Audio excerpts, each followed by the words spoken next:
Welcome to Talkpoint, your trusted source for verified, balanced, and fact-based news from across the United States and around the world. All eyes are once again on former President Donald Trump after a very live address where he warned that the United States is facing what he called an economic and leadership emergency.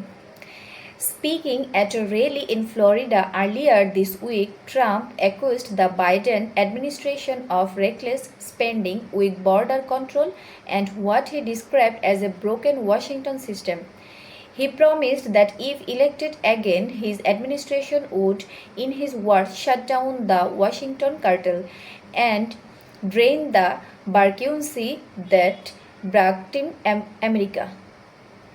The comments came at a tense moment in Washington as Congress faced another looming deadline to fund the government. Lawmakers are racing against time to avoid a federal shutdown with just seats left before temporary funding runs out. The House of Representatives, led by Speaker Mike Johnson, has passed a short-term spending bill, but the Senate remains divided, particularly over aid to Ukraine, border security, and domestic spending priorities. If an agreement isn't reached soon, non-essential government operation could push, impacting hundreds of thousands of federal workers and temporarily closing public service like national parks, museums, and some social programs.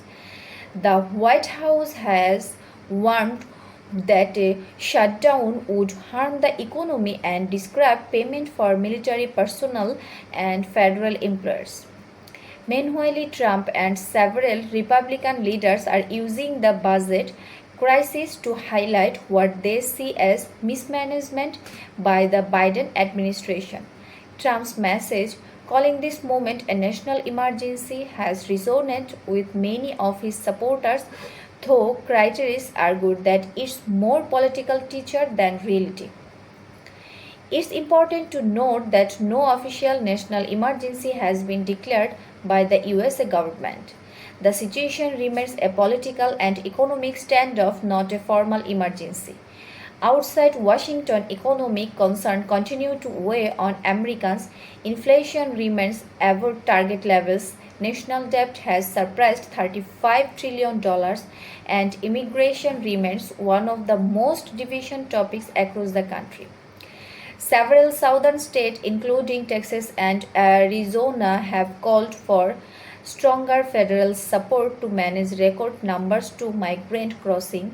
Some governors have even declared state-level immigration to increase enforcement and resources at the border.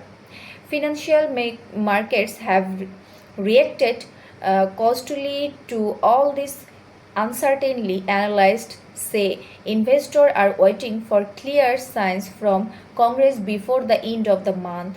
For now, the focus remains on Capitol Hill. Will lawmakers strike a deal in time, or will the USA see its first government shutdown in over 2 years?